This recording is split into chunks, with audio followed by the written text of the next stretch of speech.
আসসালামু আলাইকুম। এটিএন বাংলা সংবাদে সবাইকে স্বাগত জানাচ্ছি তনুজা দাস। প্রথম এবং দ্বিতীয় শ্রেণীর সরকারি চাকরিতে মুক্তিযোদ্ধা কোটা বিষয় হাইকোর্টের দেওয়া রায়ের পূর্ণাঙ্গ কপি পাওয়ার পর নিয়মিত আপিল করার নির্দেশ দিয়েছে আপিল বিভাগ।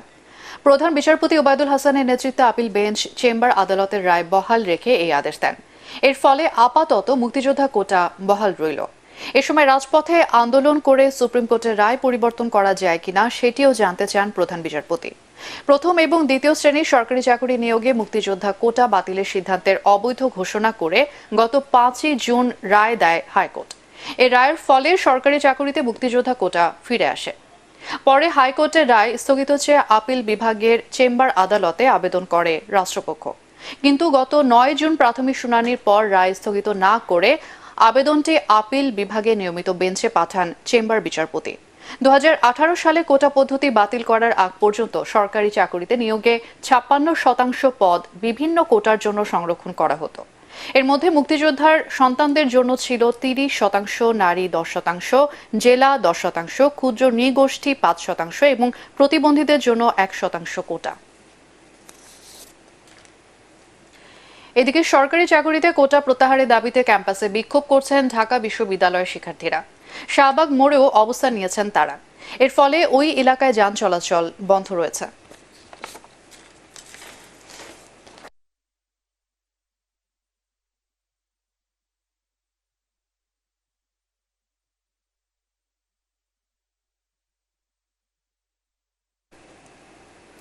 দর্শক, এই মুহূর্তে শাহবাগে আছেন আমাদের বিশেষ প্রতিনিধি মাহবুব কবির চপল। কথা বলছি তার সাথে। চপল, আপিল বিভাগের নির্দেশনা তো শুনেছেন, তো আন্দোলনকারীরা এখন কি বলছেন?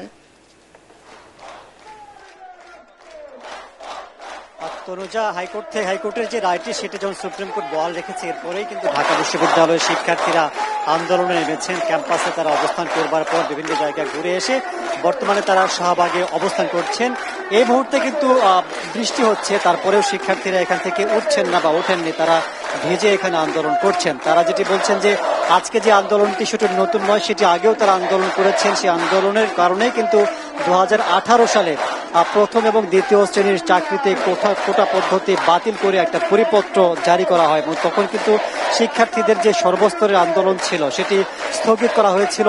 তারপরে মুক্তিযোদ্ধার সন্তানদের রিট এবং আদালতের মাধ্যমে আবার কোটা পদ্ধতি পুনর্বহাল বা জেগে ওঠার কারণেই কিন্তু সাধারণ শিক্ষার্থীরা আবারও রাস্তায় নেমেছেন। শুধু ঢাকাতেই এই যে শাহবাগ মোড়ে অবস্থান নিয়েছেন তা নয়, সারা বাংলাদেশেই কিন্তু বিভিন্ন বিশ্ববিদ্যালয় বিভিন্ন জায়গায় তারা আন্দোলন করছেন।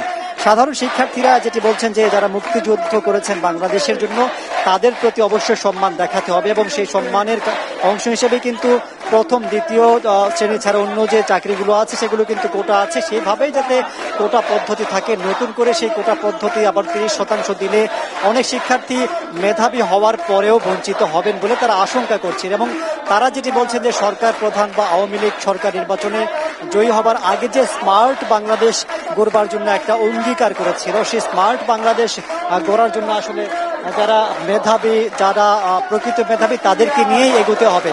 তারা যেটি বলছেন যে অনেকে তাদেরকে মুক্তিযোদ্ধাদের বিরুদ্ধে দাঁড় করাবার চেষ্টা করছেন, তারা আসলে সে ধরনের কিছু নয় বলে মনে করছেন। চপল, আপনাকে ধন্যবাদ। শ্রম আইন লঙ্ঘনের মামলায় সাজাপ্রাপ্ত ডক্টর মোহাম্মদ ইউনূসের জামিনের মেয়াদ 14 আগস্ট পর্যন্ত বাড়িয়েছে শ্রম আপিল ট্রাইব্যুনাল। সকালে জামিন এবং আপিল শুনানিতে এই আদেশ দেয়া হয়।